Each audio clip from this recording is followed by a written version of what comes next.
Dinner tonight is meatloaf with garlic Parmesan mashed potatoes and brown gravy. We're going to start out with 3 pounds of ground beef. The fat content is totally up to you. We use 3 pounds so that we can have meatloaf sandwiches the next day because they're to die for. Next we go in with seasonings. Around here we're cool with using packaged seasonings sometimes, so it's 1 packet of meatloaf seasoning and then whatever seasonings you like. I use my Kinders, obviously. Next we go in with ketchup.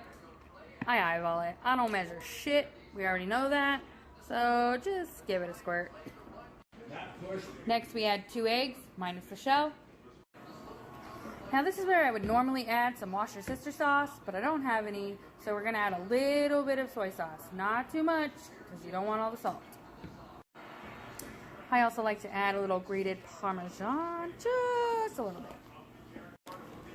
Now, this is where I differ from most people. I use crushed up crackers instead of breadcrumbs. That's the way my mama taught me, so that's the way I do it. Now, finally, before we start mixing, we're going to add in those onions and garlic and seasoning that we got done. And mix. Once you get your meatloaf mixed, put it in a baking dish. Make sure that you leave some space around the edges. I do that so that the heat cooks evenly. Also, the fat from the meat will collect around the edges and I can pull it off later. Now it's time to make the glaze for the top of the meatloaf. We're going to start off with brown sugar. Like I said, we don't measure shit around here. About that much. Now we add the ketchup. About that much. Next, mustard. About that much. The one thing we never, ever measure, garlic. And you just put it in until your ancestors tell you to stop. Now, like I said, I'm out of Worcestershire sauce, so we're going to go with that soy sauce just a little bit. Now, can't forget the seasoning. The blend. Buttery poultry blend. And all-purpose. Add about a quarter of that glaze to your meatloaf and spread it around. Now we go into an oven preheated at 425 degrees for 30 minutes. While that meatloaf bakes off, time to make some garlic Parmesan mashed potatoes. But I'm picky, so lose the skins. Now that we've off the skins, time to chop.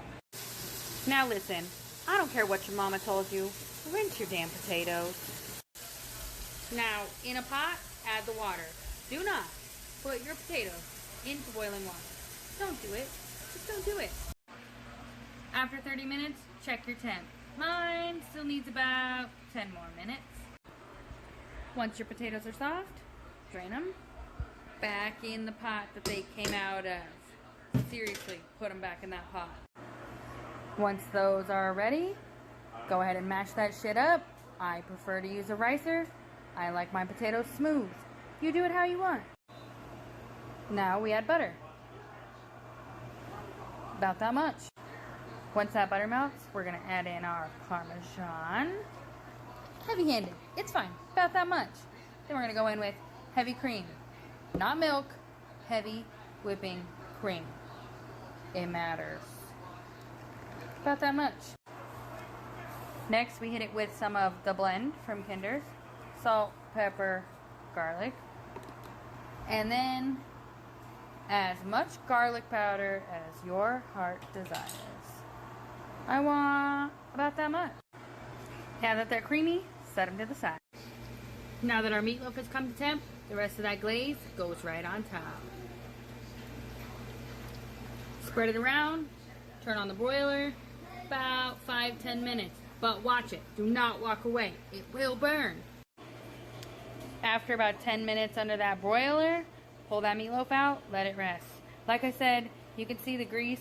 Just because I use a higher fat content beef, I'll just drain that off. Super easy. Finally, make some gravy. Tonight, we use packaged. It's fine. That's fine. Plate it up,